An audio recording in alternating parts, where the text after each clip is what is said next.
And now I'd like to ask Jerry Petter to introduce our speaker for the evening.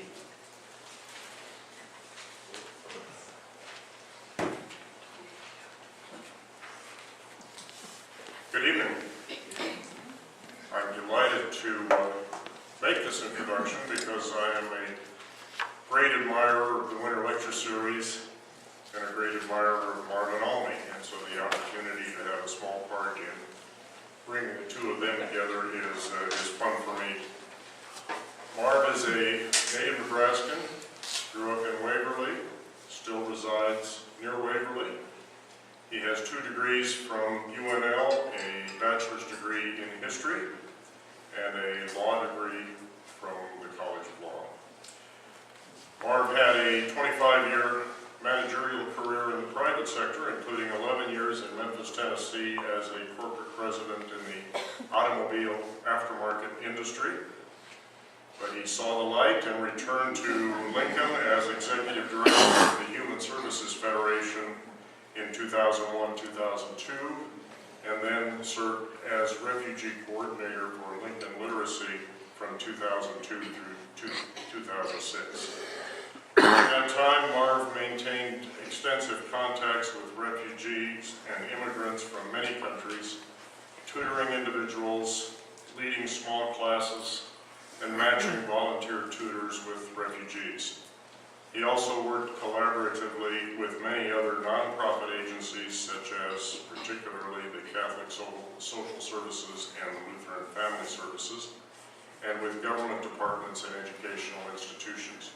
Since retirement from Lincoln Literacy, Marv has continued to volunteer as an ELL instructor and as a trainer for other volunteers. During his service with the Lincoln Literacy Program, Marv began volunteering with the Good Neighbor Community Center and its Middle East North Africa Hope Project that works with Lincoln's Arabic-speaking community. He and Zainab Al-Baj formed ELL classes and helped counsel many Middle Eastern clients. He has served as chair of the Good Neighbor Community Center Board since 2009. Marvin has administered grants from the Nebraska Department of Refugee Services for both the Good Neighbor Center and Lincoln Literacy.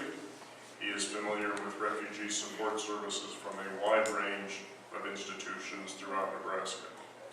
He has been a member of the Lincoln's New American Task Force since 2002 and continues to work on many projects dealing with Lincoln's immigrant and refugee communities. And I must note that in his spare time, Marv works as a diligent and effective leader with the OLLI Adult Education Program here in Lincoln. He has been a member of the OLLI Council for 3 years and was elected chairman of the council for 2014-2015. In that role, he has energized the Diversity Task Force and is spearheading OLLI's efforts toward greater inclusiveness. As the normal format provides, Marvin will talk for 45 minutes or thereabouts, and then there'll be a break, and then we'll come back for discussion and a little additional information that Marvin has for us. He is obviously a knowledgeable person about tonight's subject, which is refugees in Lincoln, and he's a person of extraordinary service to this community, so I'm delighted to welcome him to the podium.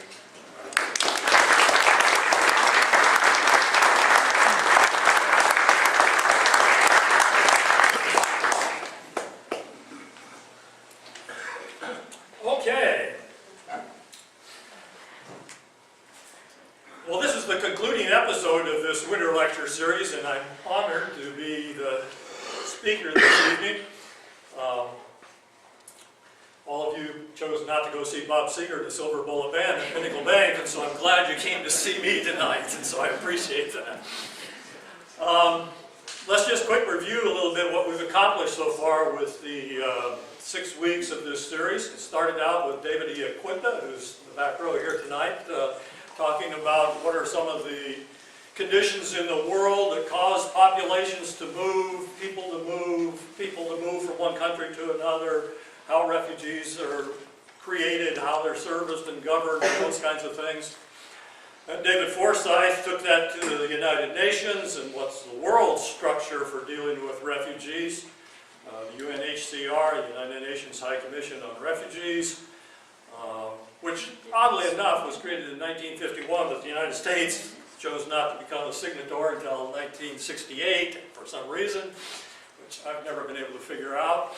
But we are a full participating member of the United Nations structure and deals with refugees. And I think we can be proud as a country that the United States has historically accepted more refugees for resettlement than all the rest of the countries of the world combined. And so we have played a major role in refugee resettlement efforts of the United Nations. He also talked about the role of the International Red Cross and then the agency that deals with the Palestinians as well. And Palestinians are governed by a whole different set of rules and regulations that are not considered refugees. Then Anna Shaver from the Law College talked about the law of governing refugees in the United States. And we really didn't have one until about 1980, when we were being flooded by the boat people of the Vietnamese that were escaping from South Vietnam, and there was really no organized structure, and they were being handled on a hit and miss strategy, and we were kind of being overwhelming government and social services resources, and so Congress passed the act which created the Office of Refugee Resettlement in the Department of Health and Human Services, required states to set up parallel refugee resettlement service offices, and that's the structure that governs in the law that controls refugees in the United States today. So we'll basically talk tonight from the period 1980 through today, and refugees and how they're governed, how they're managed, where they come from, how Lincoln's accepted them, and things like that. Sergio Walls talked about Latin America, some of the conditions that produce people movement there, but he's talking about a different category of immigrant there. Those are immigrants. They are not generally refugees. You get a few refugees from Cuba, you may get a few asylees from Colombia or some places that are drug war collaborators and things like that, but generally they're not refugees, so we're not going to be talking about very many people from Latin America tonight. Bob Hitchcock last week talked about Africa and the conditions that exist over there. We do get a lot of refugees from Africa. I don't know, in Lincoln Literacy's database, probably 30, 40 different countries in Africa have contributed at least one refugee to Lincoln, Nebraska. The most prominent refugees from Africa are, of course, the Sudanese, which are a large population, and we'll talk about them later on. So now the task comes to me to take all that theory, all that governing law, all those international treaties, and turn that to be real living human beings on the street in Lincoln, Nebraska. And what are the problems they face? What are some of their failures? What are some of their success stories? What are some of the notable contributions to the community that refugees are making? And I'll try to tell you some heartwarming stories about refugees who are making it. So, with that, we shall proceed. The title I chose is Refugee Friendly City. And that's not just a friendly term. Lincoln was actually declared a refugee-friendly city in the mid-1990s by the U.S. Department of State. The high point of refugee resettlement in the United States was the decade of the 90s, and a lot of cities, we're bringing in 100,000, 120,000 refugees a year during the late 90s, and the government was having a hard time finding places to send them, and so they did, the Department of State analyzed communities, looked at their employment, their social services structure, their education, their health care, their language speaking abilities, their police force, their climate, their employment, and those kinds of things, and had it all on a scale and declared certain cities refugee friendly. And Lincoln was one of those because of its history and involvement in refugee resettlement up until that time. Now that doesn't really mean anything, and there might be a certificate hanging on the wall somewhere down in the city county building, but that's really all that means at this point. But I thought it was a nice title to talk about the process that Lincoln and the history of Lincoln's involvement with refugees. So how do refugees get to Lincoln? As David pointed out, they're governed by the United Nations High Commission on Refugees. Refugees can also come directly and bypass the United Nations by applying directly to some of the departments of the state. Has their Department of Population, Refugees, and Migration has some overseas places, Baghdad, for example, where refugees can make direct application to the United States and ask for refugee policy. But that's a small number compared to the number that comes through the auspices of the UNHCR. Each year, the President of the United States sets a quota of the number of refugees which we will accept into this country. For the last 6 or 8 years, it's been, fluctuating between 75 and 78,000. But we've never made the quota in that time period. And the problem is the U.S. Department of Homeland Security, Department of Citizenship, Immigration Services, USCIS, has to do a background check on all those refugees, and they've made it very difficult. We'll show you some numbers later on of the number of refugees that will be coming in. You can kind of see the effect of the September 11 Commission and the Anti-Terrorist Act that was passed in 2004 or 5, somewhere in that range. They almost brought refugee resettlement in this country to a stop. I mean, if some rebel came and stole a pot of beans in front of your hut and ate them, you could be accused of aiding and abetting terrorists, and that would deny your ability to get into the United States as a refugee. And I'm not kidding. I mean, it was that trivial. And so, finally, Congress and Secretaries of States put pressure on the Homeland Security to ease up a little bit on their background checking, and the number of refugees that have been able to get into the country the last 4 or 5 years has crept upward, whereas we're in that 70,000 range in the last few years.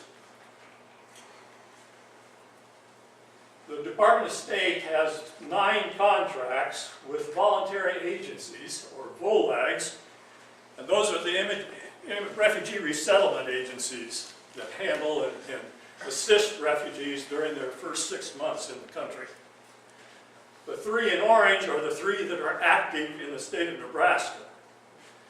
So Church World Services, Ethiopian Community Development Council was an agency that's got to start, obviously, dealing with Ethiopians, but they deal with everybody now.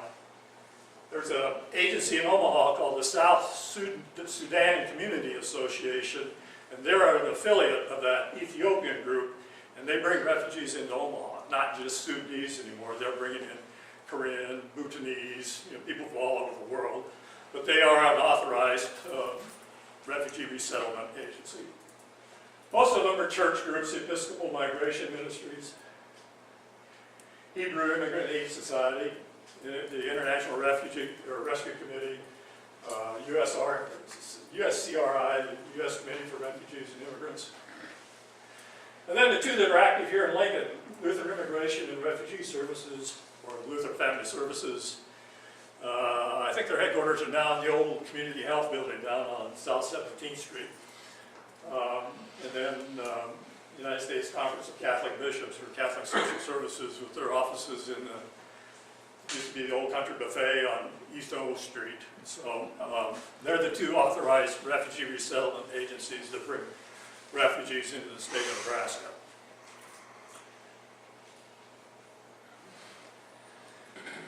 Preparation for coming to America. Refugees have to pass a medical exam. Again, we talked about the Homeland Security background check that has to be performed on all of them. They have to be approved. Then, according to the Department of PRM's website, refugees are given a 3-hour to 3-day orientation on life in America, which thoroughly prepares them to cope with any situation that they're going to encounter in the United States. And I'm glad you're already laughing, because it's practically worthless. So you can see how little preparation, sometimes they don't even find out until a few days before they get on the plane. I knew a Bosnian refugee, and she told me that the UNHCR came to her one day and said, be prepared to go in 48 hours. You can go to either Canada or Australia or United States. Where do you want to go? She chose the United States and ended up here in Lincoln, Nebraska. And so it's a pretty hit and miss situation. Actually, there's a meeting every Monday at the Department of State where those 9 VOLAGs come in. And the U.S. State Department says, well, we got about 450 refugees ready to come in. Who wants who? And they kind of divide them up, and they said, I'll take so-and-so, and we'll put them in Detroit. Oh, we got some space in San Antonio, we'll take them down there, and that kind of stuff. And so they just kind of auction off those refugees, and that's how it determines where you're going to end up. Unless there's some family connection or something like that. I mean, if you've got a cousin living here in Lincoln, they'll bring you to Lincoln. So that is taken into account. Flight arrangements, refugees are loaned the money for the flight. And they're expected to pay back the United States government for the price of their airline flight from Nairobi to Lincoln. And don't ask me why, I've never understood it. I think it sounds petty. You know, here we are, the richest country in the world. We're making this penniless Sudanese woman with 8 kids pay back $15,000 for airline tickets from Nairobi to Lincoln. If they don't pay that back, and 5 years later they're applying for U.S. citizenship, I have seen the citizenship either denied or delayed because it shows a lack of moral turpitude that they didn't repay their loan to the United States. So, explain me that one. I think it's just misguided policy. And I don't have any explanation other than, I suppose it was just fiscal conservatives in Congress when the act was passed that put that requirement in, thinking that all refugees were Albert Einstein and Werner von Braun and Marlene Dietrich, and they'd be able to pay them back very easily or something like that. They also, in the packet of documents they get, received an invitation to come to the United States. And that invitation is signed by the Secretary of State. And so Madeleine Albright or Colin Powell or John Kerry or Hillary Clinton or whoever have, Condoleezza Rice, have actually invited that refugee to come make a new life in the United States. So people like me and people who work with refugees, we kind of think that we're fulfilling our obligation as hosts to help them succeed in their life in a new country, because we've invited them to come. And so we ought to help them try to succeed. And that's kind of the philosophy that guides me and other people working with refugees. Typically, it's about an 18 to 24 month process from time of designation as a refugee before the arrival here in Lincoln. So it's not a quick, easy process. It takes a lot of time, a lot of paperwork, and that kind of stuff.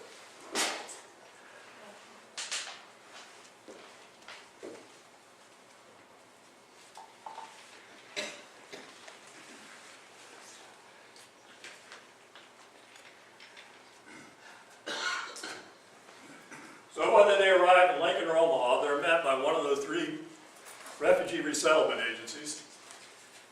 Catholic Social Services operates here in Lincoln. They do have an office in Hastings, and they have put a few refugees in Hastings. Generally, it tends to be Cubans. And I don't know why, just they've started, and when they get a Cuban, and they don't get very many. There's a small Cuban community in Hastings, so they take them out there. Lutheran Family Services has offices in Omaha and Lincoln, and now also Grand Island and Lexington because of the 2 big meatpacking plants. Refugees will leave Omaha and Lincoln to go to Grand Island or Lexington for employment, so they put us an office out there so they can support them, help them, and so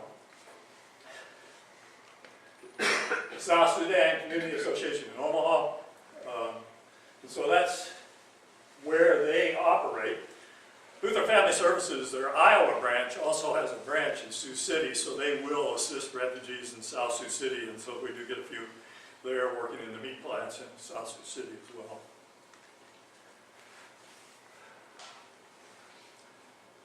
For the first 6 months that they're in the country, they're covered by funding that's given to the VOLAGS from the Department of PRM. They get a flat fee based on the number of refugees that they service. I think it's $1,900 a month, but it may have increased from that. Out of that, they have to pay the refugees' expenses of rent, utilities, groceries, whatever, and also pay their staff. So they can have kind of a balancing act. You know, how much do I spend on housing? How much do I pay my case manager? You know, that kind of stuff. And so it kind of helps them when they get a refugee with 7 kids who can all live in one apartment, then they got more money that they can pay on staff and that kind of stuff. So that's, if you're running Catholic social services, that's how you have to manage your funds. After that 6-month period, responsibility for refugees and funding for support programs switches from the Office of State, or the Department of State, to the Department of Health and Human Services, where the Office of Refugee Resettlement resides. They offer a variety of type of support programs, grants that you can apply for. There's pass-through money that comes to the state of Nebraska. And it generally offers support for refugees for the first 5 years that they're in the country. After they've been here for 5 years, the assumption is they're eligible to become citizens. They should have been acclimated enough that they can survive on their own. And so that's the philosophy behind that.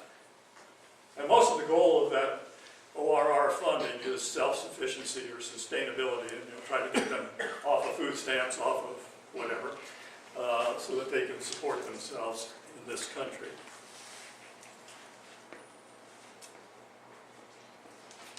The state of Nebraska has an Office of Refugee Resettlement in its Department of Health and Human Services. It's basically a one-person office. Karen Pardee is the state refugee coordinator, and she administers those states or those funds. The state of Nebraska has hardly any money in refugee support. I mean, even Karen's salary is skimmed off the pass-through money that comes from the federal government. So pretty much the cost of providing support services for refugees is borne by the federal government rather than the state and local government. She administers grants for employment, case management, ELL, those kinds of things. There's 5 or 6 different agencies here in Lincoln that have contracts with Karen to provide those. Lutheran Family Services, Catholic Social Services, Center for People in Need, Good Neighbor Center, Lincoln Literacy, Southeast Community College, ELL programs are all contractors of the state to provide refugee support services. There are some separate grants for refugee health.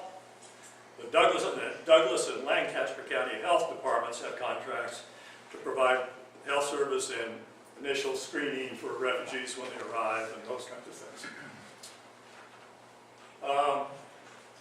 Target area grants D for discretionary. Lincoln qualified for those because it's additional federal money that goes to communities that had a high percentage of refugees as a portion of their total population.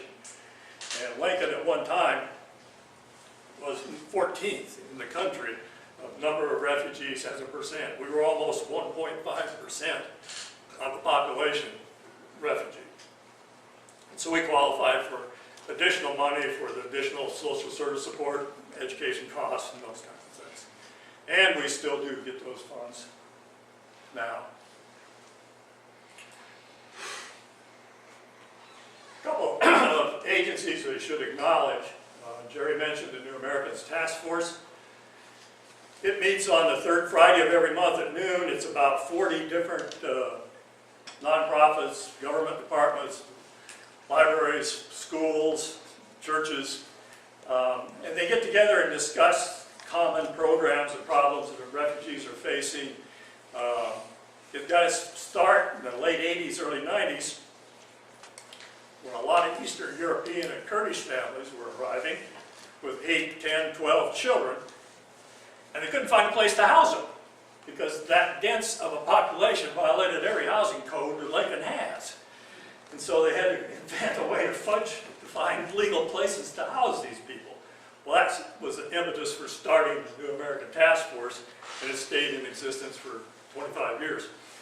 It's very helpful. It lets you coordinate. It encourages collaboration. I've sat through hours of meetings on how refugees need to cope with bed bugs. So serious issues like that. Yeah, landlord tenant law is the landlord's responsibility, but refugees don't know that, and most landlords ignore that, and so you got to teach refugees not to pick up sofas and easy chairs from sidewalks around town, and so a lot of different things get discussed at New American Task Force meetings. I should give a compliment to the Lincoln Public Schools English Language Learners ELL Bilingual Liaison staff. It's a group of about 15 employees at 59th and O in the federal grants department. You won't find a more multi-ethnic, talented group in the city of Lincoln. They deal with not only refugees, but also Hispanics, and so there's several of them that speak Spanish. I don't know how many different languages that group speaks. It's probably 30 or 40. They come from all over the world. They're very bright people, very caring people, and their task is to help refugees and immigrant families accomplish successful education of their children. I mean, they help get kids enrolled. They go to parent-teacher conferences if the parents don't have good language skills. If you're from Sudan or Iraq or Myanmar, you haven't encountered very many snow days. So they have to explain to them what happens when you get that roto call at 6 a.m. in the morning and school's canceled and that kind of stuff. Or how do you get them enrolled in the breakfast programs and all the different details that they do an excellent job. And I think the city, we ought to be proud that Lincoln Public Schools has a group as talented as they are. And you have to compliment many, many, many churches in Lincoln that have been very helpful for refugees, including this one. They've sponsored refugees, they've done food drives, furniture drives, provided transportation, hosted meetings, provided spaces for weddings and funerals, and training and community meetings and all kinds of things. And so the churches have played a huge role in making Lincoln a refugee-friendly city. Well, what kind of documentation or what are the rights of refugees? When they arrive at port of entry, there's an I-94 filled out. And that's not just for refugees. Anybody arriving in the United States gets an I-94 filled out. There's about 200 different categories of people coming into the country. Refugees are all, their classification or their category on their I-94 all has an R. They're an R1 or an R2 or whatever, which means that that's a refugee. So if somebody shows up at Good Neighbor Center and wants help with finding a job, if his I-94 says R, we can help him and include him in our refugee reports. They're also assigned an A number or an alien number. That number follows them and identifies them, ways of tracking them in the system.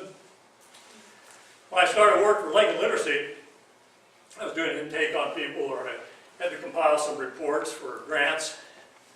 I thought it was really odd because all these people who were born on January 1st. And I thought, well, that can't be. I mean, the mathematics don't even add up for that. One day, Kurt Kruger, who worked for Catholic Social Service for about 25 years, explained the facts of life to me. You know, most of the African and a lot of the Asian and some of the Latin American countries, they don't keep track of non-essential information like what day you were born. And so some refugee shows up at a port of entry and the clerk says, "What's your birthday?" And they just stare at him. So clerks encountered this hundreds of thousands of times before, so they automatically type in 1/1, pick a year based on how old the person looks, and from that moment on, that's that person's birthday. So, that's just the way the bureaucratic system works. The first day or two, they're in either Lincoln or Omaha. They take them to the Social Security office. They're given Social Security numbers and a Social Security card, so they have proper identification and the right to work. They're given medical exams by the Douglas and Lancaster County Health Department. At that point, they're with their Social Security number, they're eligible, they can apply for a Nebraska driver's license if they want. I mean, they're not hung up like the dreamers. They have to pass both the written and the driving exam, so a lot of them don't try out for a while. A lot of them will get learner's permits, some of them will just get the ID, driver's license, so they have a photo ID, but I mean, they get the car furnished with proper identification. They're eligible government support programs. They can apply for food stamps, Section 8 housing, Medicaid, or TANF, ADC, Kids Connections. They basically have the same rights as a citizen as far as access to the social support programs. They're eligible to attend public schools, have the right to work, medical care. They are covered under the Affordable Care Act, Obamacare. They can enroll in Nebraska's Kids Connection. I mean, they basically have access to the full menu of social support services. They can apply for scholarships, whether it's private or public. They're eligible for Pell Grants. I've had 4 or 5 clients that have gotten Pell Grants to attend either UNL or Southeast Community College. Resident tuition? Pardon? Resident tuition? Yeah.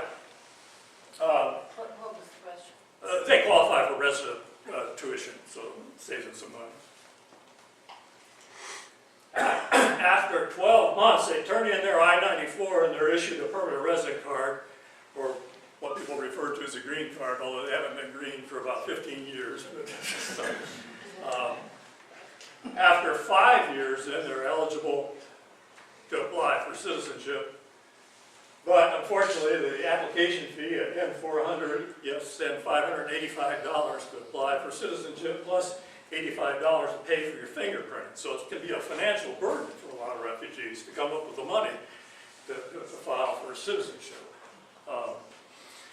Voting is not a big attraction for them, but getting a U.S. passport is. If you want to go back and visit grandma, you have to file a form to request leaving the country. You have to file another form to get back into the country and all this kind of stuff. So it's a hassle to travel. And a U.S. passport makes that much, much more easily and convenient for them. So that's the incentive to become a citizen. So other categories of people here in Lincoln that aren't refugees are secondary migrants. That term refers to a refugee who came and was settled in Phoenix, Arizona, but then moves to Lincoln, Nebraska. I mean, they're free to move around the country just like anybody else, and a lot of them do. At the Good Neighbor Center, 40% of the refugees we serve were not originally resettled in Lincoln. They were resettled. A lot of them have moved here from California, Arizona, Texas, South Dakota, Georgia.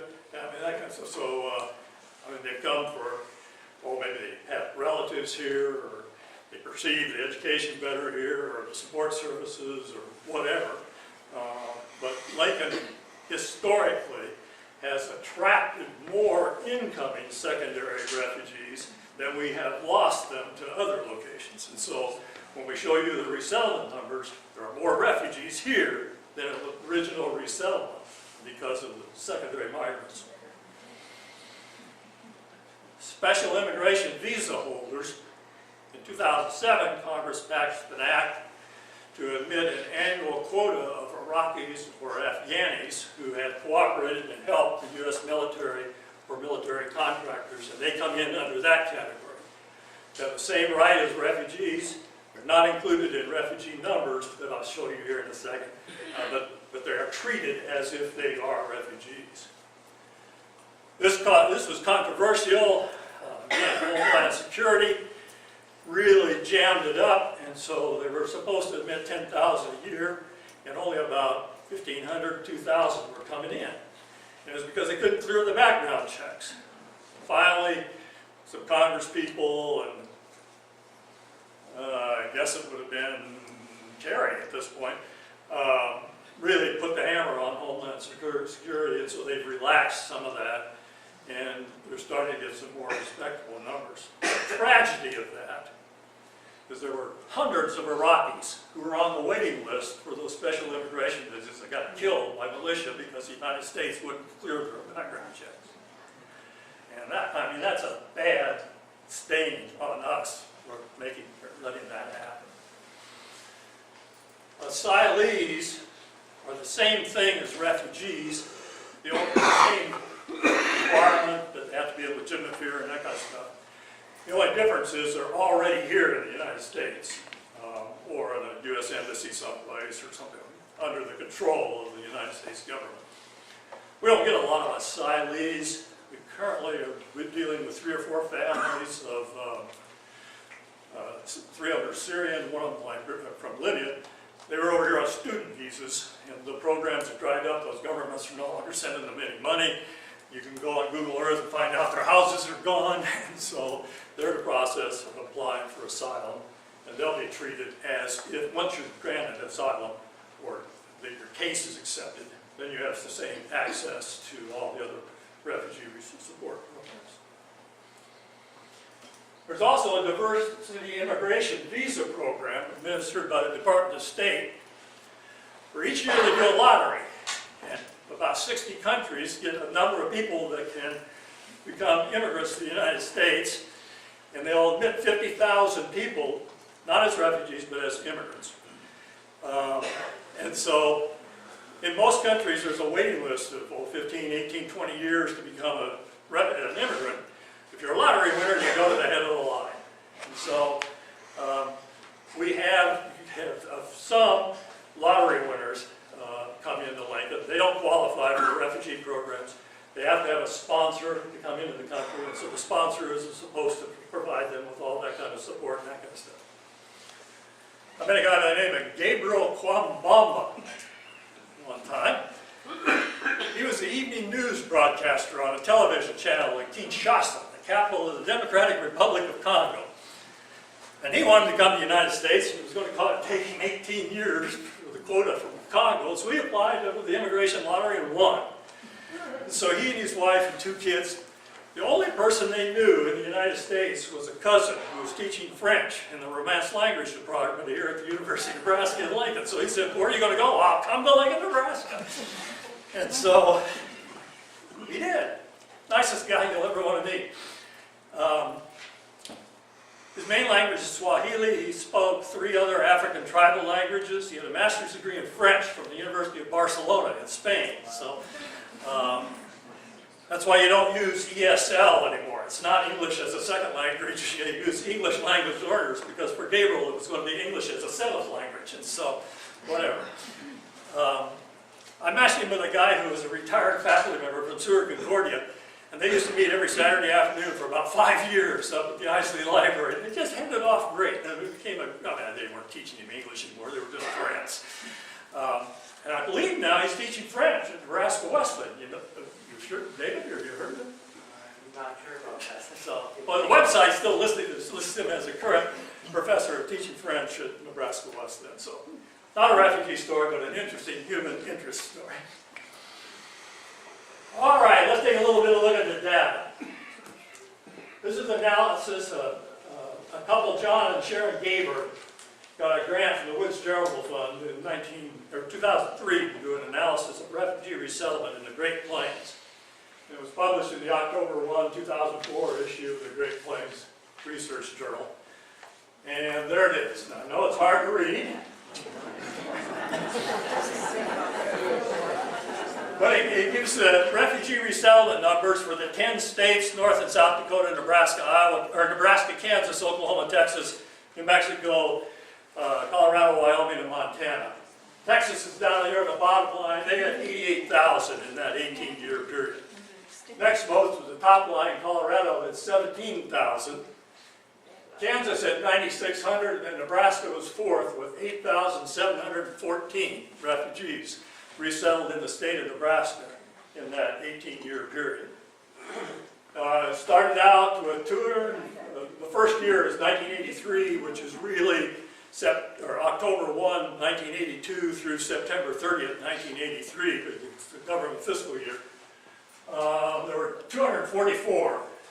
It went up to a high of 1,032 in 1990.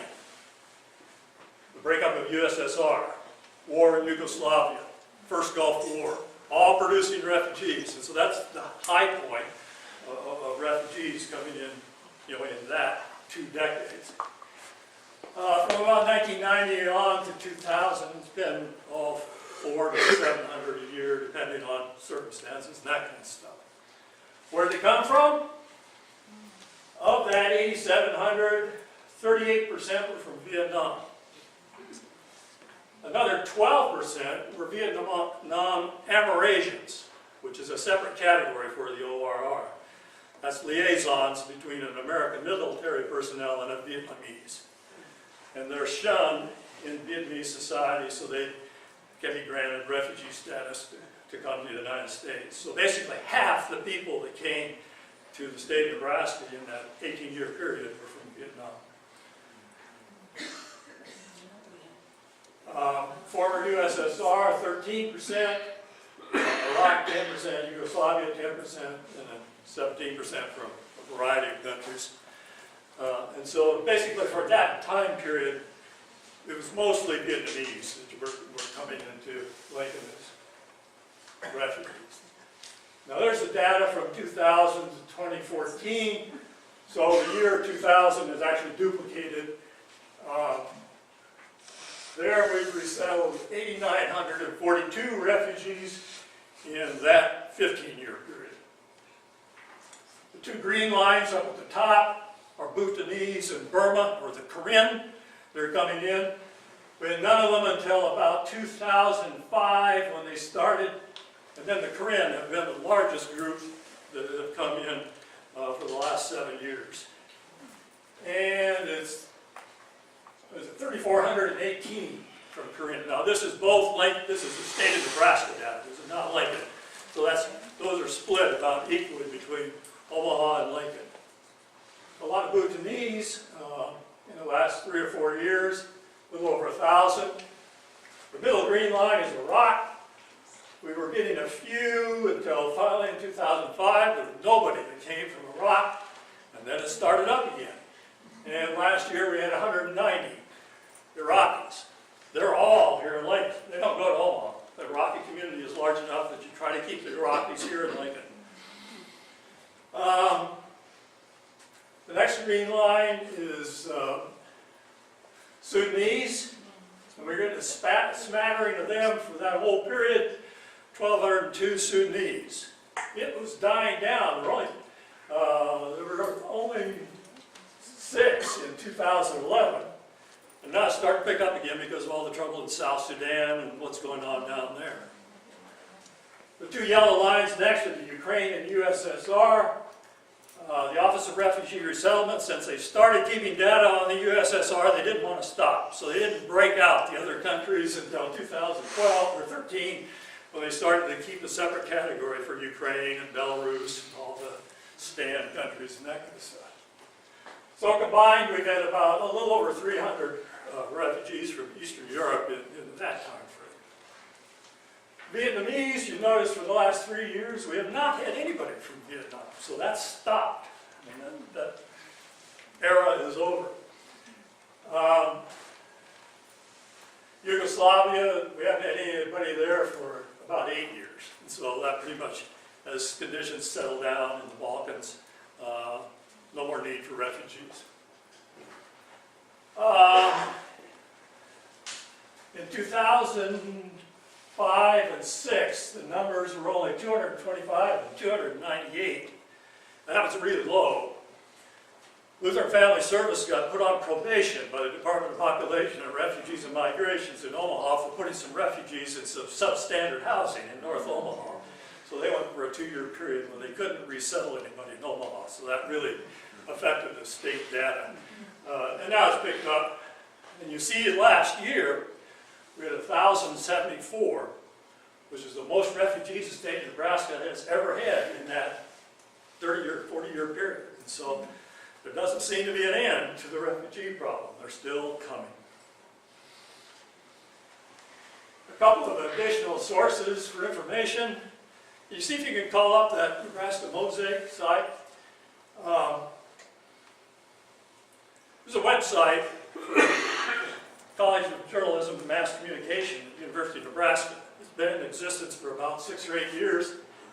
Tim Anderson is the guy behind this. He's attended some of these lectures. I don't think he's here tonight. If you're back there somewhere, Tim, let me know. He teaches an advanced journalism class, and each semester he assigns his students to do research, not just on refugees, but immigrants as well. And then they publish all those papers on this website. It's really good. mean, those kids write some amazing stories. And if you can register with this site, and every time they post some new stories to it, they'll send you an email and that kind of stuff. So if you like following what's happening in the refugee community in Lincoln, sign up for anymosaic.org.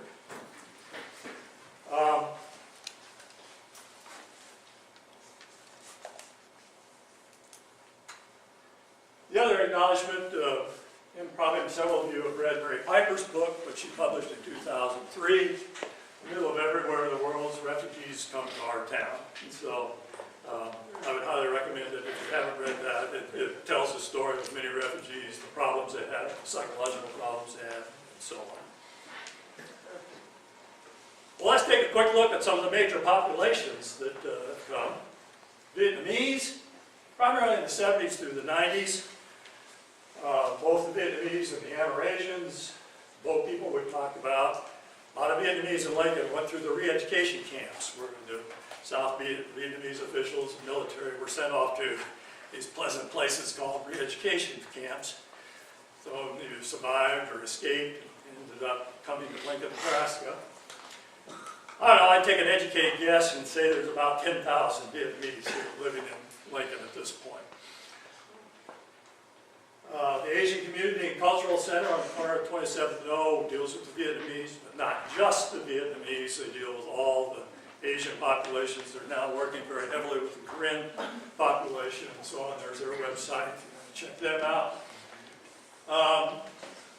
There are 3 large Vietnamese congregations in Lincoln that play a huge part in the daily life of the Vietnamese population.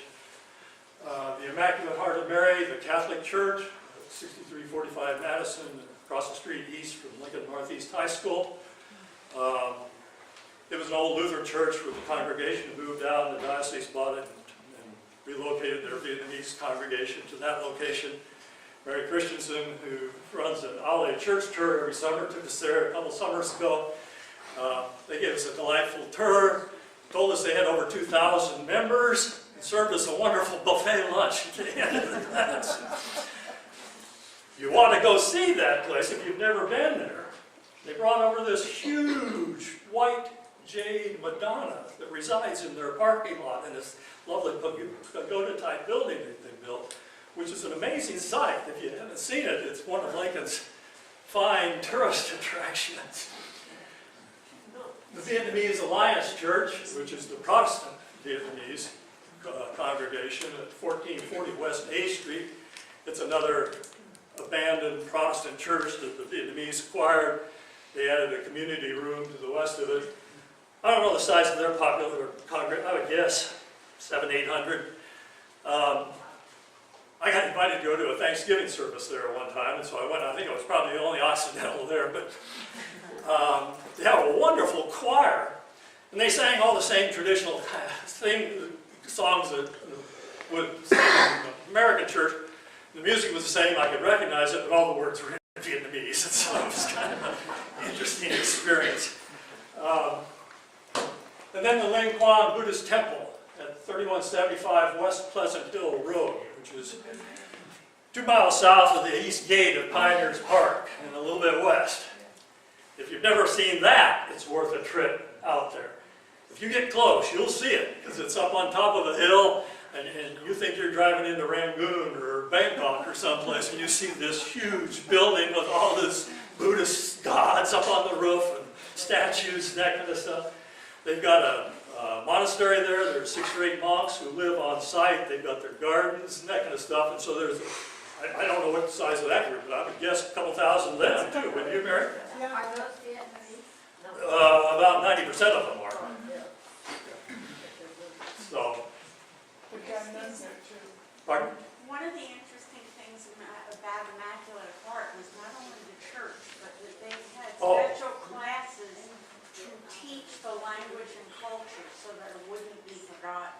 Yeah, there's a nunnery on site there too. There's 6 or 8 nuns who have come over here from Vietnam, and they do wonderful work in the community. Catholic nuns? Yeah, Catholic. When was the Buddhist temple built? Oh, The money from... we're just about to come to that story. Talk about Vietnamese Vietnamese in the news. Right. Anybody know Quang and Dung Tran? The lottery. February 2006, Quang and Dung and 6 other employees that cooks food out on West O sent Quang with some of their lunch, gathered lunch money up to the U-Stop at the corner of West O and 1st Street and bought a few lottery tickets. Lo and behold, they won $365 million, which they split equally among the 8 of them. Quang Do was quoted in the New York Times as, "America's a good country." And for him it was. So, he donated $400,000 to that Buddhist temple for construction. But unfortunately, an unscrupulous contractor swindled them out of most of that money, and they had to resume their collection efforts, but they were successfully able to complete the project. I don't believe either one of them are still living in Lincoln. PBS did a follow-up on the lottery winners 4 or 5 years ago, and I believe at that time both of them had taken some of their money back and bought property and were living in Vietnam, but I could be wrong. Anybody know? So. Now, not all of my Vietnamese have been as noble and as successful 3 or 4 years ago. The big story was about a gang of 10 or 12 Vietnamese that were operating a dozen or so grow houses and were Lincoln's leading suppliers of marijuana. There was a Vietnamese drug cafe on the north end of the viaduct on 27th Street where they were selling marijuana and meth and a variety of other products out of the back of that cafe. And so, I mean, you get the good and the bad, like any other community. Chuan Trang Thi Ho. Anybody know her? David? Know her? She and her family came to the United States in the early 90s. She was 5 or 6 years old. She grew up attending Lincoln Public Schools, graduated from Northeast High School, enrolled in Nebraska Wesleyan, and was going to pre-dent. But she found out she enjoyed poli-sci classes more. 4 years later, she won a Rhodes Scholarship. And I don't know how current Nebraska Wesleyan alumni site, they said she's working for UNESCO. Do you know? Or any update on her? Or did they know her? Well, I only know 30 members. I know she got married and I believe she's in D.C., so she may be still working for UNESCO. I don't have any update. That you got married and she's living in Washington, D.C. Yeah. But I mean, you couldn't find a better success story of how refugees, with the support of the Lincoln Public Schools, Nebraska Wesleyan, and the Vietnamese community, can succeed in this. One of her friends, who was either in the same class or a year behind, got Fulbright scholarship to Malaysia. Not English, I think it wasn't a business. Yeah, yeah. So. Now, the heart of the Vietnamese business community is North 27th Street, the little Saigon market there on 27th Street, which is Vietnamese owned and operated. But the most important thing I'm going to tell you all night, and the greatest contribution the Vietnamese have made to Lincoln society, is bubble tea.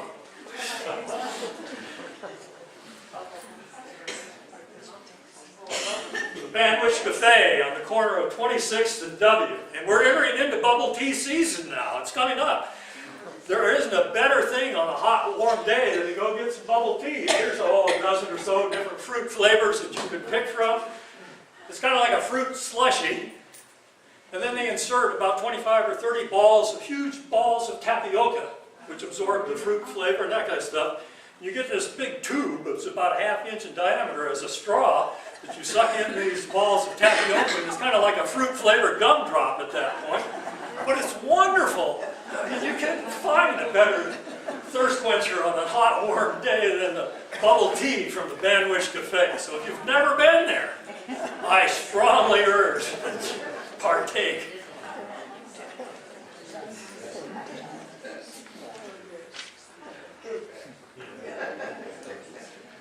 Okay, the Iraqis. Really, we had 2 waves of them. I mean, the first came after the first Gulf War. They were primarily Shiites from southern Iraq. You remember the CIA was trying to encourage a revolt against Saddam Hussein, and then a week later changed their mind and pulled the rug out from under them. And about 400,000 Iraqis fled into Saudi Arabia, lived in refugee camps in Saudi for a while. then started coming to the United States and so on. They're not a homogeneous group. I mean, there's several different subsections of Iraqis that you need to be aware of. The Shiites and the Sunnis, I mean, the two major branches of Muslim, are both represented in the Iraqi community. We have many more Shiites than we do Sunnis in the Iraqis. Kurds from northern Iraq, western Syria, or eastern Syria, eastern Turkey, northwestern Iran. They are Muslim, but it's a more relaxed form of Muslim. Their women may or may not cover, depending on their personal preference and that kind of stuff. So they're a unique ethnic group that get clustered in with the Iraqis. There are some Iraqi Christians. There's a small Iraqi Christian community that has their own congregation here in Lincoln. Sabians or Sabians. The UN estimates there were about 500,000 Sabians living in Iraq in 2003. I don't think there's very many left. They've either been killed or forced to flee the country by all the sectarian violence that's happened in Iraq. They're sort of quasi-Christian in that they consider their main prophet to be John the Baptist. And each July they gather near a public body of water and do a full baptism to commemorate their religion. So they're a unique subsection of the Iraqi community living here in Lincoln. We've only had a few families originally, but we've had a lot of Sabians move in from other states because they kind of cluster around themselves. In Iraq, they were known as jewelsmiths and artists in metals and those kinds of things. A lot of them lived in Basra and were fisher people. And so many of them had access to boats. There was a flotilla of Sabians who left Basra at the mouth of the Arabian Gulf, sailed all the way across the Indian Ocean, and arrived in Perth, Western Australia. So there's a huge Sabian community now in Perth, in Australia. I mentioned Iranians. There's about, in the data we had about 500 Iranians. Although they're not Iraqi, they're Persian. They speak different languages. They are Shiites primarily. So they're kind of related to the Iraqis. The Yazidis, I spelled it Y-A-Z-I-D-I. That's the World Herald version. Y-E-Z-I-D-I is the Lincoln Journal Star version. The Yazidis don't care. They write Arabic. That's a translator's problem. So don't be confused. It's the same religion. You've heard about all the problems that they've had. There are a few Yazidi families that got resettled here in Lincoln in the mid-90s. And I don't even think people knew they were Yazidis. I think they just ended up in Lincoln, Nebraska. There was no purpose or intent to create a Yazidi community here. And then there was a guy by the name of Kawal Hassan. And he and his family were Yazidi. And they got originally settled in Baltimore, Maryland. But he had heard that there were Yazidi families living in Lincoln, Nebraska. So he quickly moved to Lincoln, Nebraska. And he's a religious leader among the Yazidis. And so now, if you're a Yazidi and you get settled in Cedar Rapids or Buffalo or Cincinnati or someplace, first thing you do is you move to Lincoln, Nebraska to be among your religious community. They don't marry outside the sect. So if you want to find a mate, you've got to find some other Yazidis. And so there's a fairly large Yazidi community in San Diego. There's several Yazidis in Phoenix. There's a large Yazidi community in Winnipeg. And Yazidi families in Lincoln, they find arranged marriages, and so they'll go to Winnipeg to try to find a mate, and then they'll come down to Lincoln or vice versa, and that kind of stuff. So we get this interchange of Yazidis going back and forth between Lincoln and Winnipeg. Languages, what are the different languages? Arabic, all of them. All of them Arabic, but some Except the Persian. Iranians. Farsi. Yeah, except for the Iranians. So it's yeah. 3 Lincoln Mosque, the Islamic Foundation of Lincoln on North 1st Street. It was a private house that several Saudi students were living in, and they wanted a place to worship, so they converted that home into a mosque. They've bought some additional adjoining property and created a parking lot and that kind of stuff. So it's the Sunni mosque, and so it has a fairly diverse congregation. You'll get Sunni Muslims from Saudi Arabia, Egypt, Indonesia, all over the world will be included in the congregation of that mosque. Nebraska Islamic Foundation in Havelock, 7125 Douglas Street. It's another former Protestant church that they bought and converted into a mosque. It's the Shiite mosque in Lincoln, and it's primarily Iraqi. There's a new mosque that's only been in existence about 3 years called the Bosnian Islamic Cultural Center in Furnace Avenue in Belmont. It's primarily Bosnians and Turks that attend that one. They tend to be a little bit more liberal version of Sunniism than Saudi mosques. Of course, the two major institutions in the Iraqi community are the Baba Bakery on 309 North 27th Street and the Sinbad Restaurant on 2630, the corner of 26th or 27th and Orchard. There are Iraqi families who go to Baba Bakery every day to buy their bread, and any time when the Sinbad's is open, you'll find a cluster of Iraqis in there listening to Al Jazeera, sipping tea, and solving the world's problems. It's the heart of the social community in the Iraqi community. Its ownership has changed many times over the last 6 or 8 years, but the menu stays the same. Quick history, there was an organization called Faces of the Middle East. Lincoln Interfaith Council got a grant from the Office of Refugee Resettlement to establish Faces in 1999. It was a 3-year grant. They got it extended for another 3-year period, but then they lost it in 2005, so it's no longer in existence. It was at the corner of 27th and Ann. They did a lot of good work in the Iraqi community. September 11th, 2001, the bombing of the World Trade Center, Pentagon, that kind of stuff, obviously caused a lot of concern among the Iraqi and the other Arabic communities. And let me compliment the support that the many Lincoln churches provided in that time. Many of the Iraqis were isolated in their homes and afraid to go out, and they were running out of food, and they were calling Faces and said, what can we do? They were afraid to go, that they'd be discriminated against or insulted or harmed. And the several church groups, women contacted Faces of the Middle East and volunteered, and they would go down and escort those families to go grocery shopping. And that's one of the more heartwarming stories I've heard of how Lincoln has welcomed refugees. And the Iraqi people will still talk about that today. It made a huge impact on making them feel welcome to this community. And if we say Lincoln's a refugee-friendly city, that's one of the best examples of some of the things that Lincoln has done to be friendly to refugees. When Faces went out of existence, Zainab al-Baj was a Faces employee, but she resided at the Good Neighbor Community Center, because that's where they came for food and clothing and that kind of stuff. So the board at the Good Neighbor Center decided that Zainab was doing too much good work in the Arabic community that we hired her as a Good Neighbor Center employee. She renamed it to the Middle East North Africa or MENA Hope Project, and does the same thing today now under a different title. So the MENA Hope Project is Lincoln's de facto Arabic community center.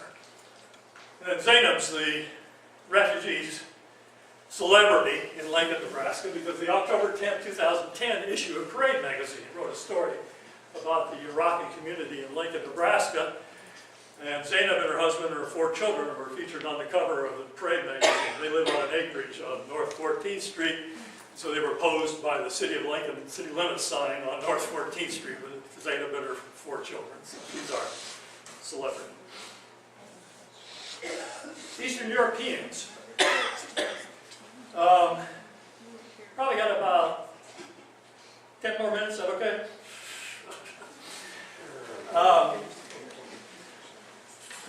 The flow with the breakup of the USSR and the death of Tito, started getting a lot of refugees from there. There's a Lautenberg Amendment, which was passed in 1990 at the urging of evangelical Christians in the United States to relax the standards for persecuted religious minorities in the USSR, Yugoslavia, Laos, Cambodia, and Vietnam. And so, rather than having to prove that you were individually in fear of life or death because of your religion, all you had to demonstrate was you were a member of religions that had historically been persecuted in those countries, and you could be admitted to the United States as a refugee. So we got a lot of Ukrainians primarily, and some Russians coming in under that Lautenberg Amendment. They had fewer adjustment problems. They were better educated. Most of them had high school degrees. Many spoke passable English. They had some employment skills. They're Caucasian. And so they adjusted somewhat easier than some of the other refugee populations. One of their notable institutions is the Slavic Christian Church at the corner of 1301 and North 14th Street. They went out about 6 miles north of the Isley Library and bought 20 acres of farm ground and built this fundamentalist Protestant church that they go to. They hold religious services every Sunday. They last for about 3 hours. They speak in tongues. And I mean, they're an interesting, very fundamentalist sect of Protestantism. Some of them are starting to return to their home countries as things settle down in the Balkans or Russia and that kind of stuff. So I don't think we have quite as many Eastern Europeans here in Lincoln as we had at one time, just because of changing circumstances. When I worked with Lincoln Literacy Council, there were 3 ex-Yugoslavian citizens working for Lincoln Literacy Council. Maja Peki was a Croatian. Sana Laganic was a Muslim from Sarajevo. And Luka Brajic was a Serb.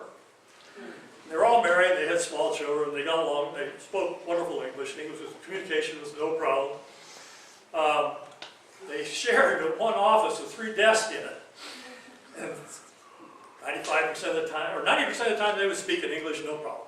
Once in a while, when they wanted to hide something from the rest of us, they would speak in Bosnian. Although Maja would call it Croatian, Beluka would call it Serbian, but it's really the same language, and they could get along.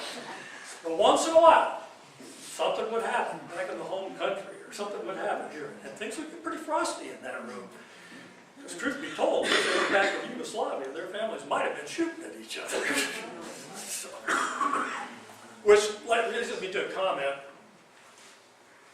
The Bosnians and the Eastern Europeans, the Iraqis, the Shiites, and the Sunnis, we haven't really had any problems between the two of them. They basically left their problems at the water's edge.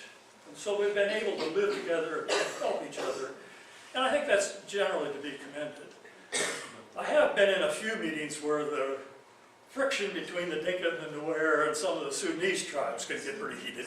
But generally, the refugee populations have cooperated very well and been able to escape and not bring the war across the ocean with them. And that's desirable.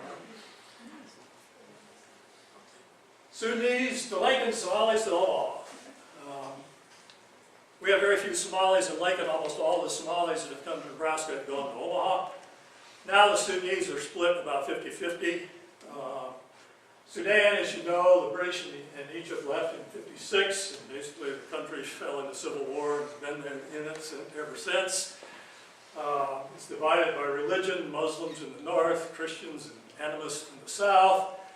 According to the CIA fact book, there are 27 different tribal units in the country of Sudan, and they don't necessarily get along. Arabic's the official language. Formal education basically disappeared in the country as most of the schools were operated by missionaries and Christian religions, and they all left the country for security reasons, so very few of the Sudanese have anything beyond a basic beginning education. Complicated by oil in the south, which the north wants, and so they've been a problem over that. As you know, there was an agreement in the early 2004, 2005 to hold a plebiscite to determine whether the South Sudan would break off from Sudan and become a separate country. Sudanese in the United States were able to vote in that. There were 5 or 6 official election sites. Omaha was one of them. The largest number of Sudanese voting in America voted in Omaha. Another complicating factor is the leader of the South Sudanese was vice president of the country of Sudan, a guy by the name of John Garang, head of the Sudanese People's Liberation Army. He was killed in a helicopter crash in 2005. And I think it was just an accident. There's really been no proof that it was any kind of damage or shot down. But he was a very charismatic leader, and I kind of have the feeling that if he had lived, he might have been able to prevent a lot of the trouble that's happening in South Sudan today, just by he was so admired by a variety of different tribes and so on. So it was an unfortunate accident. New country of South Sudan was established in July of 2011. We have had several Sudanese go back now to South Sudan and are participating in that new government and those kind of stuff. So that's interesting. The other Sudanese issue is Darfur, 3 western provinces in Sudan. I differ a little bit from Bob Hitchcock, and I think a lot of that's caused by the desertification. The Sahara has moved south 60 or 70 miles over the last 50 years, so it's driven a lot of people that formerly were nomadic camel or sheep herders into the territory where you had residential farmers and cattle raisers. And so this John Ford Western, it's a war between the cattlemen and the farmers. Lincoln has refugees primarily from the Nuer and Dinka tribes, the Nuba Mountain people, and then the Darfurians. Dar is the Arab word for state. Fur is the ethnic group that lived in the country of Fur. Fur was a separate sultanate for about 400 years, from the 1300s to 1880. And so it really was a separate country. Sudanese in Lincoln haven't been able to successfully organize and create. It's primarily failed over tribal disputes and personalities and so on. So there is no real Sudanese organization and so on. I was matching a Sudanese guy, and we were going to meet the tutor at the Scooters in 11th and O Street. And so he and I were there. We were waiting for the Lincoln Literacy volunteer, and he could speak okay, but like most Sudanese, he had never learned how to read and write. And so he wanted the tutor to help him learn how to read and write. And so in conversation, while we were waiting for the tutor, he said, "America's really different. When I came here, I thought George Bush would meet me at Plain, give me a couple of cows, and show me some pasture land, and I'd be okay." So you can see how difficult it is for many of them to adapt to the conditions, or how unrealistic their expectations are in some cases coming to a lady. If we could take a quick click here, I'll tell you the story of Mujtaba Muhammad. Half-miler. Mujtaba won this gold medal at State High School track meet in Omaha, like best time at 800. They run 800 meters or 880 in high school. I don't know. We'll say 800 meters. He's a gifted track athlete who's now. Click on roster and scroll down to Mujtaba. He's from Darfur. His dad is a medical technologist. His mother was a 4th grade teacher in Niala, one of the provincial capitals of Darfur. I just noticed this yesterday. They just added that now he got put on the honor roll for the first semester. So he's not only an athlete, he's a scholar. Dad, they moved to Khartoum. He was working to get his medical degree, or his medical technology degree. But then he went to Saudi Arabia, got some additional education, was working in Saudi Arabia for a while, and then came to the United States as a refugee, leaving his family in Sudan. He got settled in Fort Wayne, Indiana, spent 5 years working in a steel mill, accumulating his money, and got his U.S. citizenship so that he could sponsor his wife and their 4 children to come. And they decided to move from Fort Wayne to Lincoln, Nebraska, because it was a larger Sudanese community, and they thought it was a better place to bring up their children. There are 2 older brothers. One of them's got a degree from some university back east. The other one's going to UNK at Kearney. Mujtaba now is a freshman at the University of Nebraska. 2 weeks ago, he finished 4th in the Big Ten Indoor Championships in the 600-meter run. So he's off to a wonderful start as an athletic career. And so it could turn out that one of the largest contributions that the Sudanese make to life in Lincoln is athletics. You look at the rosters of Lincoln High or Northeast or North Star, basketball, track, soccer, to some extent football. There's a lot of Sudanese kids playing those. Koya Cow, 6'9", Omaha Central, 4 years, state championship, Class A, high school basketball, full ride scholarship, Rick Pitino, Louisville University. He's now transferred to Georgetown, but there's a junior in Omaha South. 10 miles getting a full ride to come to Nebraska and play basketball 2 years from now. And he's got a brother in 8th grade. The chat boards in Omaha say it's going to be even better. So watch the sports pages to see the contributions that the Sudanese are going to be making to American society. The Karen and the Bhutanese have started coming in 2005. The Karen are an ethnic minority from Myanmar. Condoleezza Rice made an agreement with the UNHCR to clean out a series of 20 or 30 refugee camps that had been in existence for about 30 years on the western border of Thailand. It's not a religious situation. Some of them are Buddhists, some of them are Baptists, a few Seventh-day Adventists. It's ethnicity, not religion, that's their problem. They formed a Karen Society of Nebraska. There's about an equal number of Karen living in Omaha and Lincoln. And the Bhutanese are an ethnic minority from the south of Bhutan. So they're the latest arrivals, and I'll skip on. They did the Center for People in Need did a survey last fall, and I just put 3 sample questions here. These are Korean who have been living in thatch huts in Thailand, in some cases their whole lives. Do you know how to use a dishwasher? Yes, 7. No, 41. You know how to use an oven? Yes, 5. No, 43. So you can see, the adjustment problems that some of these people have to living life in our society.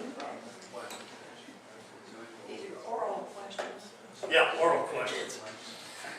So the process that the refugees go through is, how do I fit into the new culture that I find myself in? And that's really the biggest problem they have. They don't want to offend us, and so they don't want to do anything that would insult them and that kind of stuff. So they're very cautious about the things they'll do. And they have to go through the mental process of sorting out, what can I keep from my old culture, and what do I have to change because now I live in the United States. I was working on a project with the International Affairs Office at UNL one time, and they had mentors for a lot of the international students, and they were going to do an orientation session for the families that were going to be mentors. And they titled it, and I thought it was a very good title. It says, do you kiss, bow, or shake hands? And that was as good a short definition of cultural differences that I've ever encountered. We have universal things that we do as human beings, but we have different ways of coping with that based on culture. Every society has to have a method for greeting someone when you encounter somebody. And so one society decides, well, we'll kiss. And another society says, well, we'll bow. And another society says, we'll shake hands. And there's no moral superiority or difference between there. It's just different. It's how 3 different societies have chosen to accomplish a universal thing like a greeting. And so that really explains the situation of what are cultural differences, how you have to cope with them, how you have to learn to live, exist in a new culture, and those kinds of things. 2004, there was a big controversy in France with their new law they had there where they were prohibiting ostentatious religious symbols in public schools in France. So Christian kids couldn't wear large crosses, and Jewish kids couldn't wear yarmulkes, but all the stories in the news were over Muslim girls were going to be prohibited from wearing the hijab, the Arabic cover, the Islamic cover, in the classrooms in France.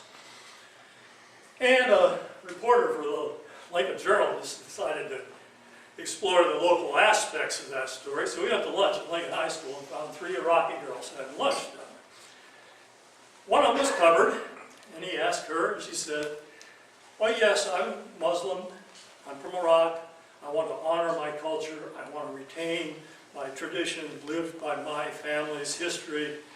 America, freedom of religion, I can keep my religion, I can honor my religion, I want to do that, so I'm going to continue to cover. Second girl said, well, I'm in a new country now. I want to fit in. I want to look like the other girls in my class. So I've stopped wearing my cover. Well, what do your parents think about that? Oh, they think it's okay. My mom stopped wearing hers too. And so there's another girl. Same situation, different choice. Now, if you'd probed, you probably found out that girl was Kurdish, but I don't want to spoil the story. The third girl, she was not wearing a cover. Well, what do your parents think about that? They don't like it. They think I'm making a big mistake. I almost got kicked out of the house when I stopped wearing my cover. So there's 3 girls facing the same situation, making 3 different choices. One of them wrong. So that good illustration for the process that many refugees are going through in sorting out what they can keep, what they have to change, how they have to adapt, and those kinds of things. Last story I'll say is we settled a couple from Iran at the Literacy Council. They were religious refugees. He was Muslim and she was Baha'i. So they were a mixed marriage, which is frowned on by the Ayatollahs, so they came to the United States as religious refugees. She was pregnant when she arrived, and about 3 months later, she gave birth to a baby daughter. About 6 weeks after that, we got a panic phone call at the Literacy Council. Does my daughter have to wear pink every day in America? And we assured her that no. She was afraid to take her daughter to daycare not wearing pink, because they might think she was a bad parent. And so you can just see how complicated it is to learn all the different things we know about our society that we do to successfully get along every day. 2 years ago this May, my mother graduated from Nebraska Wesleyan, a degree in marketing, specializing in international marketing. She went to work for Timco, the metal fabricating company out in the South Haymarket. Already she's promoted, she's now their director of HR. So yes, the American melting pot still works. People like Samira Sabatros can survive and prosper. People like Mustafa Muhammad can survive and prosper. People like a Rhodes Scholar from Nebraska Wesleyan can make it in this country. So I'm optimistic about how Lincoln has been a refugee-friendly city. Wow. Take a break. What I'm going to do, I'm going to put 3 Yazidi websites up on the screen. You may want to learn more about the Yazidis. And then when we come back, rather than taking questions immediately, I sat in on a meeting with a couple of Yazidi religious leaders Thursday morning, and I'd like to tell you about it. It's a heart-wrenching story about the condition that the Yazidis are facing. So, see you in 10 minutes.